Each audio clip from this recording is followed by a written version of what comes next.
¿Cuál es, desde su punto de vista, la gravedad que reviste la denuncia que acabamos de conocer? Bueno, es un secreto a voces que Illich maneja el Ministerio de Energía y Minas. A mí, sinceramente, me llamaba muchísimo la atención cuando estábamos en debates muy fuertes sobre el reinfo, la minería ilegal, y más allá de colores políticos, partidos, esto era un tema país. Y a mí me indignaba muchísimo cómo es que se quería someter el país a la minería ilegal, el silencio del Ejecutivo, empezando por el presidente, y siempre lo dije cuando Gerí tenía 60 puntos de aprobación, no ahora que es muy fácil golpearlo. El silencio del Ejecutivo y también del Congreso, ¿eh? Beto, en una parte del Congreso. En una buena parte del Congreso. Pero lo que hemos logrado impedir es el regreso de 50.000 mineros ilegales, y eso en una lucha muy, muy difícil que no te puedes imaginar. Ahora yo veo esto y digo, entiendo muchísimas cosas. ¿Por ejemplo? Por ejemplo, Beto, una vez no podía salir de mi oficina. Mi seguridad me dijo, congresista, no podemos salir así porque había la marcha interminable de los mineros, que por lo general siempre estaban en la ladera del frente. Mi edificio, mi oficina queda en Abancay y habían llegado hasta la puerta del edificio. Yo sinceramente pensé que en un momento la policía, como siempre, los iba a ordenar en el lugar donde siempre se manifestaban. Eso no sucedía. Mi seguridad me dijo, no podemos salir así. Yo le dije que sí, teníamos que salir, que no era una opción. Y se hizo la consulta y en el gobierno de Gerí dijeron que todo estaba en orden, que habían hablado con los mineros, que no iba a haber problemas. He tenido que salir disfrazada de mi oficina para poder llegar a la comisión. En su punto de vista, ¿el gobierno de Gerí tolera la minería ilegal o la minería ilegal tolera al gobierno de Gerí?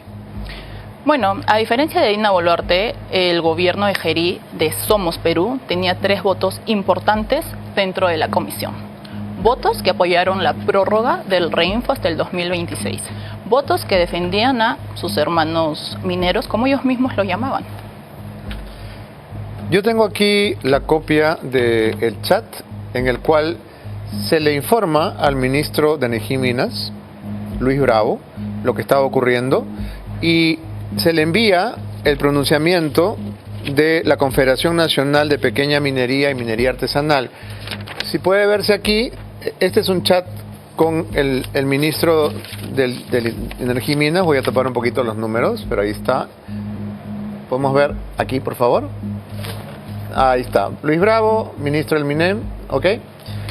Y en el chat se le manda el pronunciamiento en el cual la propia Confederación Nacional de Pequeña Minería y Minería Artesanal publica un comunicado en el cual rechazan precisamente esta corrupción. Es decir, lo que ha publicado esta mañana el semanario Gilligan en sus 13, ya había sido informado al ministro. Aquí no está la fecha de qué día es este chat. 26 de enero. Desde el 26 de enero, el ministro, cuyo nombre olvidaba el premier en la entrevista con Christian Hudwalker, el ministro Luis Bravo, ya sabía que esto había ocurrido. Es decir, si existiera un mínimo de decencia, esto no hubiera sido posible porque ya habrían salido a aclarar. Pero el ministro lo sabía y se calló. Se quedó callado, fue cómplice de lo que estaba pasando en su propio ministerio, de esta mafia que cobra 30.000 por mantener a gente en sus puestos, y vaya que puestos. Como está con nosotros el congresista Elvis Vergara, vamos a pedirle que haga las veces de abogado de oficio de su compañero Illich López, que está metido en un grave escándalo. Congresista, ¿qué quiere decir en su defensa? En realidad que yo me puedo abstener de ser abogado de oficio también. Ah, qué bueno. ¿Cuál es su opinión entonces sobre lo que acabamos de ver? Evidentemente, este tema de la mafia de la minería informal, como lo llaman algunos, ilegal. Y para nosotros es ilegal. Y yo le he dicho, los registros del Congreso, tanto de las votaciones como también de las intervenciones, está clara. Hay algunos que sí defienden abiertamente y hay otros que no lo hemos hecho. Ya, pero quisiera su opinión sobre lo que acabamos de ver, porque ya no se trata de sospechas o de chismes, sino de una conversación que demuestra que aquí hay corrupción al más alto nivel. Wilfredo Portilla está siendo claro, está acusando a Illich López de haberle querido cobrar $30.000 para mantenerse en el puesto de Dirección General de Formalización Minera del Ministerio. ¿Qué le parece? Me parece totalmente desagradable el hecho de que tengamos siempre problemas de tipo de corrupción. Desagradable es un adjetivo bien suave, congresista. Para los miembros de la bancada, ¿no? Porque yo soy de la bancada de Acción Popular. Y lo menos que podemos hacer, lo mínimo que podemos hacer es desde la Comisión de Fiscalización iniciar las investigaciones que consideramos como pertinentes. Es lo que nos corresponde a nosotros. Decías hace un momento, fuera de cámaras, cuando estábamos conversando un poquito, Diana, que la relación entre José Gerí y Ilich López es entrañable, y esto es público y notorio, no solamente que pertenecen al grupo conocido en el Congreso como los Babies, ¿no? Con Arturo Alegría y con Diego Bazán, sino que además entiendo que Gerí es padrino de uno de los hijos de Ilich López. Es lo que entiendo, de repente Elvis lo sabe mejor, y yo, si a mí me pides una palabra, yo te diría miserable. Esto que está sucediendo, de verdad que es un miserable para haber hecho todo esto y someter al país a la minería ilegal. A mí me parece increíble. Para ganarse 30 luquitas. Eso por una transacción, ¿será? Muerto de hambre. Una transacción, porque no sabemos cuánto más habrá corrido ahí, sinceramente, Beto, mientras que a los demás nos amenazaban. Y esto lo que ha hecho es de miserables.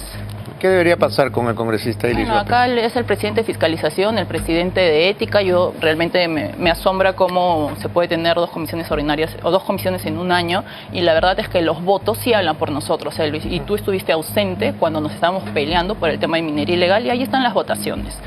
Así que eso no nos podemos engañar. Nosotros no hablamos en futuro, sino de lo que ya hemos hecho, y nuestros votos realmente hablan por nosotros. Tenemos una información de último minuto. Uno de los operadores de Ilich López, que fue mencionado en el reportaje de Diego Pachas, estoy hablando de José Miguel Álvarez Rojas, registra una visita a su despacho, congresista Vergara, el 5 de agosto del 2025. Cuéntenos cuál fue el tenor de la visita.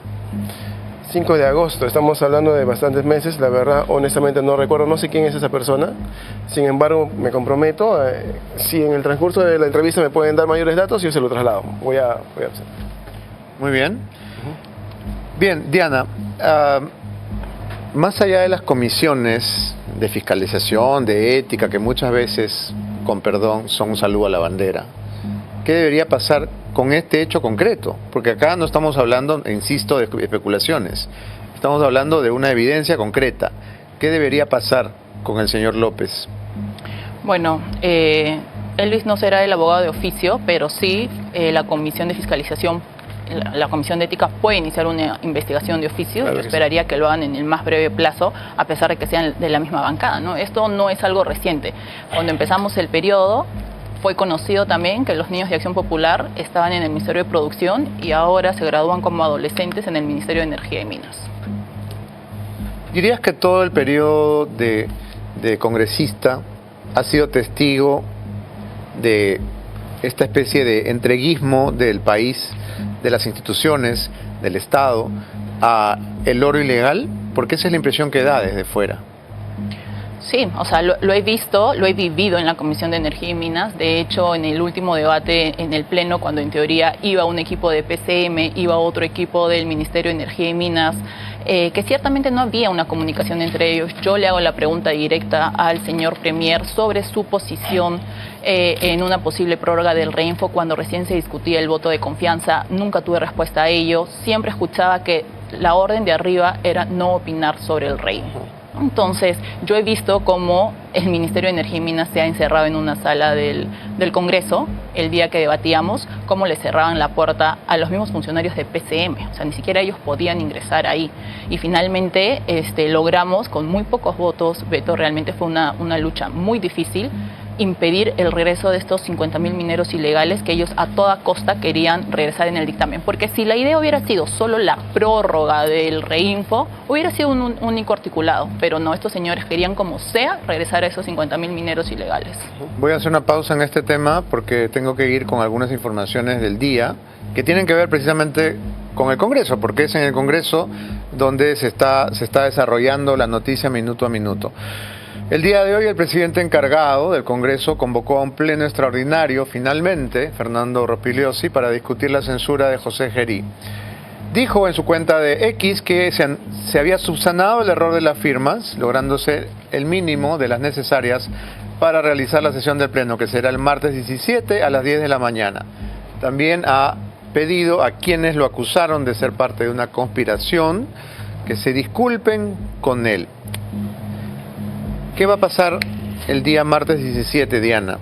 La sesión será presencial y eso podría ser una excusa para muchos, porque pueden decir estamos de vacaciones, estamos en campaña, estamos de viaje en las Maldivas, qué sé yo, y podría no haber quórum finalmente. ¿Qué se espera?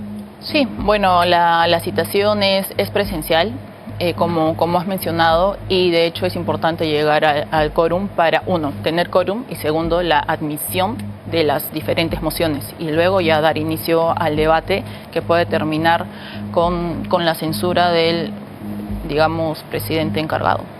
Pero en este caso, la realización del Pleno no va a ser tan expeditiva, en todo caso, como en el tema Boluarte.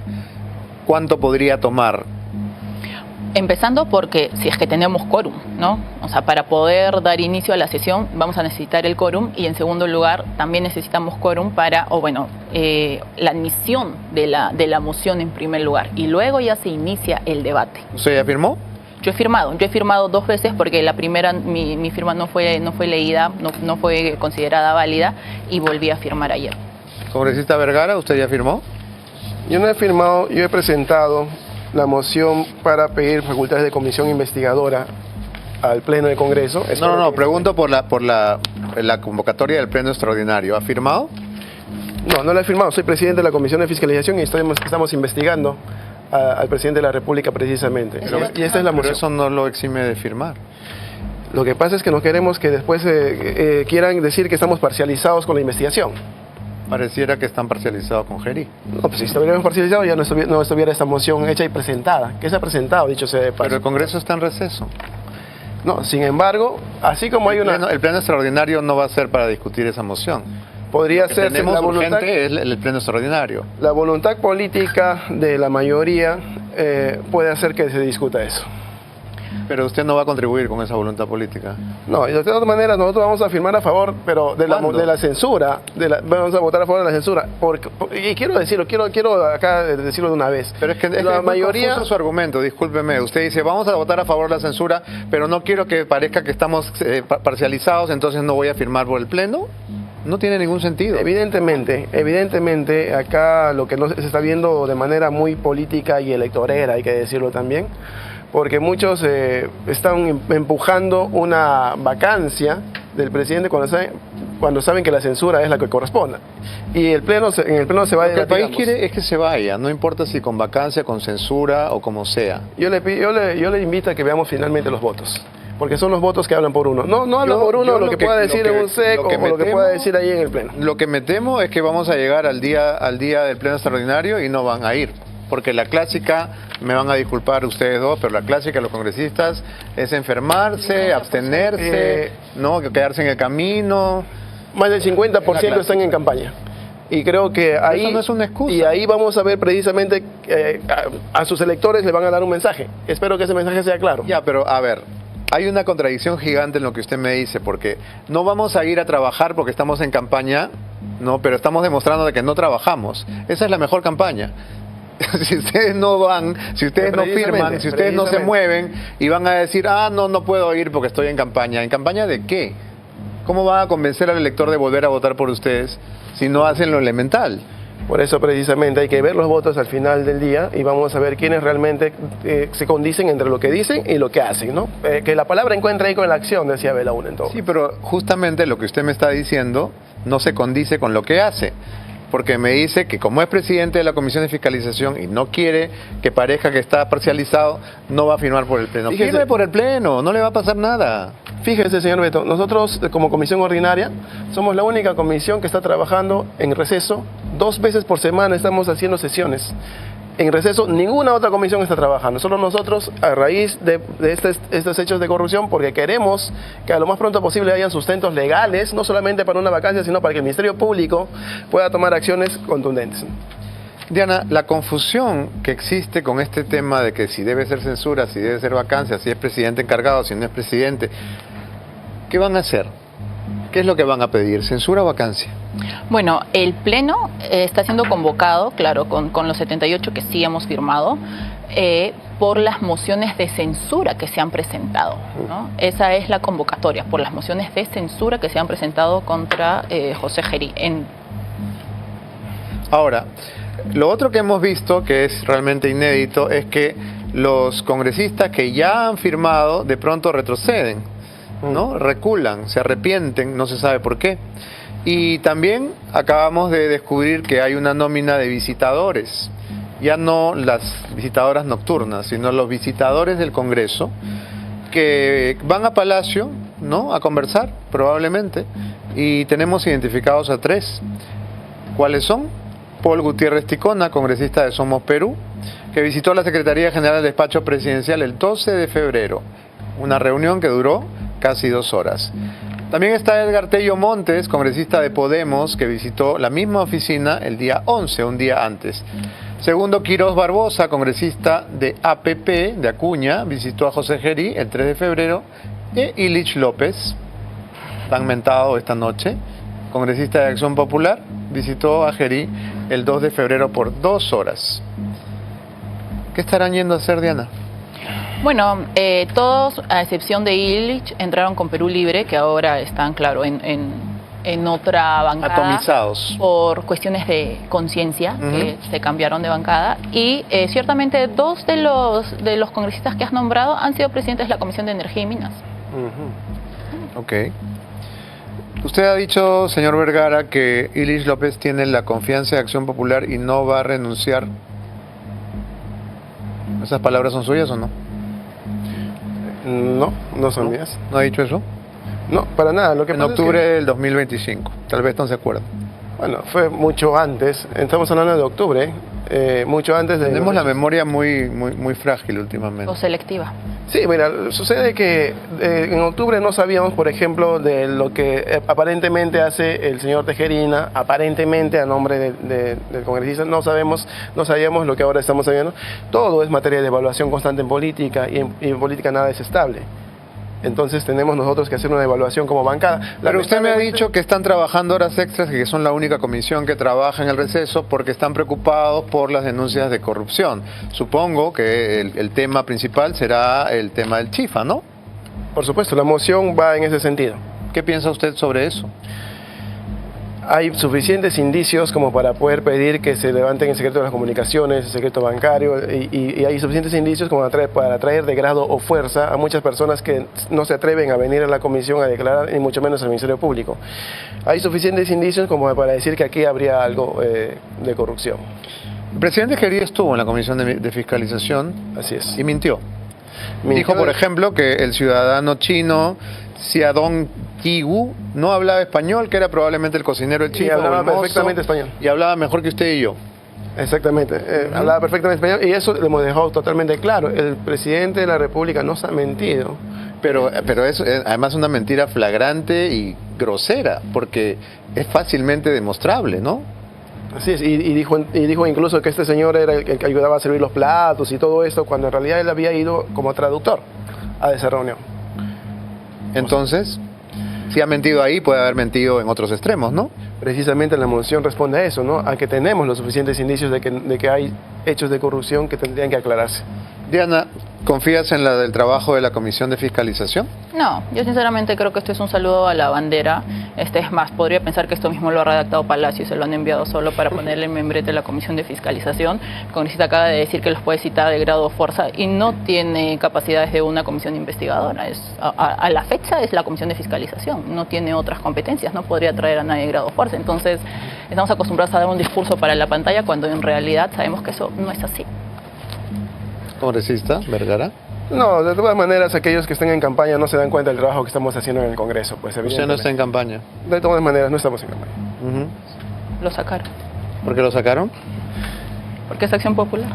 Acción Popular no participa en estas elecciones y eso a nosotros nos da la suficiente altura moral como para poder hacer ¿Altura las cosas, moral? para poder hacer las cosas de manera mucho más responsable. Los niños de Acción Popular, altura moral, tampoco se pase, ¿eh? 4 años, Beto, 4 años tiene esa investigación. ¿Y sabes por qué no se ha cerrado esa investigación? Porque APP no quiere que se cierre esa investigación. APP. porque Lady Camones es la presidenta de la comisión de acusaciones. ¿Cuánto tiempo? ¿3 años? ¿4 años? Creo que 4 o 5 años. Y ella, en manos de ella está poner al debate los informes. ¿Por qué no la ponen a debate? Pregunto, ¿por qué no lo ponen a debate? 4 años, una investigación dura 4 años. Eso lo han hecho con el fin de tenernos agarrados seguramente para no denunciar, para decir sí señor. Todo lo contrario a lo que otras bancadas se han hecho, ¿no? Vamos a continuar con más información del Congreso. Tenemos la información de algunos congresistas rebeldes del grupo de Acuña.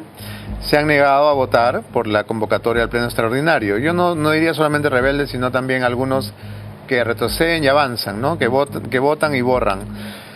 A pesar de que el propio César Acuña ha pedido, ha hecho un llamado público, ¿no? Los congresistas hacen caso omiso a lo que dicen los presidentes de los partidos. Hay 6 congresistas en APP que se han negado a votar. Ellos son María Agrimanesa Acuña Peralta, ¿no? La hermana de César Acuña, la que construyen los parques de Surco. Luis Cordero Jontay, vaya, gran joya del Congreso Nacional. Íntimo de José Gerí y también íntimo de los empresarios chinos. Segundo, Quirós Barbosa, que ya acabamos de ver que lo visitó el día 3 de febrero, y José Elías Ábalos, Jorge Flores Ancachi y Nelcy Heidenger Ballestero. ¿Por qué estarán tan reacios estos congresistas, Diana? Bueno, sus motivos deben tener, pero también es cierto que una vez más, Beto, o sea, muchos de estos congresistas no entran con APP y pasa muchísimo que cada año, por cuestiones de conciencia, van cambiando de bancada y van saltando donde pueden ser acogidos. ¿Con quién entraron estos señores? Recuperan la conciencia justo para el momento de la afiliación y de las elecciones, ¿no? O sea, uno no cambia de conciencia salvo María Acuña, ¿no? Porque Cordero Jontay era fujimorista. Los demás, no sé, tú me contarás. Segundo, Quirós, Perú Libre. Flores Ancachi. Elías Ábalos. Ha sido aquí correligionario del compañero. Acción Popular. Jorge Flores Ancachi. Él. También. ¿Y Nelcy Heidinger? Es accesitaria. Ella sí es accesitaria. Ah, ok. De APP. Ok. Bien, el primer ministro ha asegurado que Gerí no puede ser objeto de censura, sino de vacancia. Continúa el gran bonetón. Escuchemos. El jefe de Estado no puede ser objeto de una censura. Lo que cabe es la vacancia. Como todos sabemos, la vacancia está en la Constitución como una especie de instrumento de última ratio para aquellos casos en los cuales es insostenible la situación de un presidente que ha incurrido en un delito sumamente grave, por el cual no puede ser ya esperada su investigación y su procesamiento hasta el fin de su mandato. Nunca se ponen de acuerdo. Que sepan los 3 poderes del Estado que nos importa un pepino el orden de los factores. Si primero es vacancia y luego es censura, si primero es censura y luego es vacancia, no importa. La cosa es que se vaya a su casa. El congresista José Balcázar se ha puesto un poco en bandeja porque alguien lo mencionó. Guido Bellido, sin ir más lejos, lo mencionó diciendo que él debería ser el presidente. Y bueno, parece que Balcázar se pone la banda sin ningún problema. Escuchemos.